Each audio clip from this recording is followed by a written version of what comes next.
আসসালামু আলাইকুম, the straight path চ্যানেলে আপনাদেরকে স্বাগতম। আজকে কথা বলবো পবিত্র কোরআনের সূরা মাইদার 90 নম্বর আয়াত নিয়ে। এই আয়াতটি অনেক বেশি ইন্টারেস্টিং, যেখানে মহান রাব্বুল আলামিন আমাদেরকে সতর্ক করেছেন মাদক দ্রব্য নিয়ে, জুয়া নিয়ে এবং ভাগ্য নির্ধারণের ব্যাপারগুলো নিয়ে আমাদেরকে সতর্ক করেছেন। এবং তিনি বলেছেন যে এই কাজগুলো হচ্ছে অপবিত্র কাজ এবং যারা এই কাজগুলো করে তারা কেউই সফল হতে পারবে না।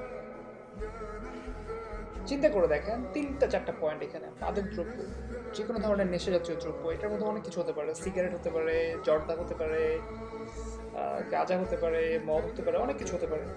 আমরা ইজিলি কিন্তু খেয়ে ফেলি এবং আমরা চিন্তা করি না যে এটার ফলে আমরা যে সফলতা থেকে কতটুকু দূরে চলে যাচ্ছি।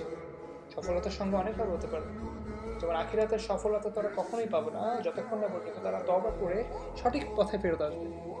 কিন্তু এটার রেজাল্ট অনেকে দুনিয়াতেই দেখতে পাবে, দুনিয়াতেও তারা অসফল।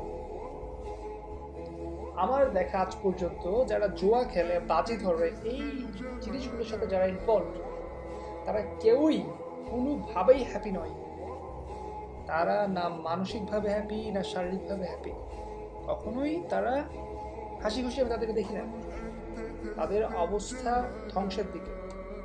আপনি যদি একটু খেয়াল করেন, আপনি চিন্তা করলে বুঝতে পারবেন এই বাজে জিনিসটা কিভাবে করা হয়। সেটা খুবই একটা জঘন্যতম কাজ এবং তারা কখনোই সফলতা অর্জন করতে পারবে না। মহান রব্বুল আলামিন এই কথাটি আমাদেরকে বলেছেন এবং সতর্ক করেছেন, এবং তিনি যা বলেছেন তাই সত্যি। বাজির এই কাজগুলো কিভাবে করা হয়ে থাকে, বাজি আমরা অনেকেই অনেকভাবে ধরে ফেলি। চিন্তা করুন, বর্তমান যুগে অনেক ধরনের ওয়েবসাইট আছে, Bet365 সহ আর অনেক ওয়েবসাইট আছে যেখানে ইজিলি মানুষ বাজি ধরে। বাজির কেসটা কিভাবে কাজ করে? ফর এক্সাম্পল, আমি 500 টাকা বাজি ধরলাম, আমি 500 টাকা জিতে গেলাম, আমার কাছে 1000 টাকা হয়ে গেল, আমি অনেক খুশি। আমি তখন আবার 2000 টাকা বাজি ধরলাম, আমি 2000 টাকা পেয়ে গেলাম, 4000 টাকা হয়ে গেল, আমি অনেক খুশি। কিন্তু এর পরবর্তীতে আমি যখন 5000 টাকা বাজি ধরলাম, এই 5000 টাকা আমি হেরে গেলাম। এখন এই 5000 টাকা আমি আবার কিভাবে ব্যাক পাবো? এর জন্য আমি আবার কি করতে হবে? আবার বাজি ধরতে হবে। আবার বাজি ধরলাম আমি 6000 টাকা ফর এক্সাম্পল, অথবা 10,000 টাকা। 10,000 টাকা আমি পেয়ে গেলাম, আমি অনেক খুশি যে আমার 5000 টাকা উঠে গেল।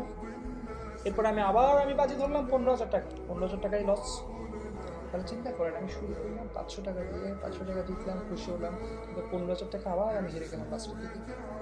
এভাবে এই কাজগুলো করে তারা কখনোই সফল হতে পারে না।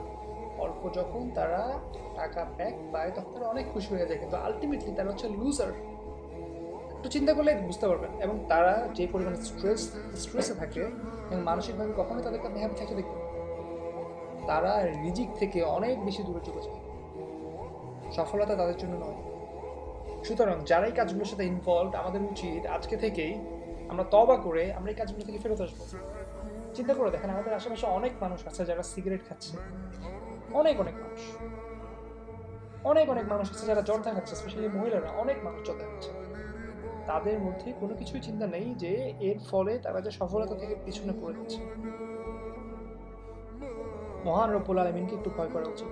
যদি একটু চিন্তা করেন, আপনার আশেপাশে কতজন মানুষ মারা গেছে, আপনার বাবা, আপনার ভাই বোন, যারা মারা গেছে, তাদেরকে আপনি ডেইলি কয়বার মনে করেন? এক সপ্তাহে কয়বার মনে করেন? করে না, খুব কম। ঠিক একইভাবে আপনি যদি মারা যান, কেউ আপনাকে মনে করবে না। আপনি চিন্তা করেন, আপনি চোখ বন্ধ, আপনি কবরে শুয়ে আছেন, একটা মানুষকে আপনি পাবেন না যে আপনাকে হেল্প করবে, দান সৎকার করে বা আপনার জন্য দোয়া করে। খুব কম পাবেন। সুতরাং কার জন্য কি করছেন? মহান রব্বুল আলামিনের কাছে ফেরত আসেন, এই কাজগুলো থেকে সরে আসেন, আজকে থেকেই তওবা করেন ইনশাআল্লাহ। সবাই ভালো থাকবেন। আসসালামু আলাইকুম।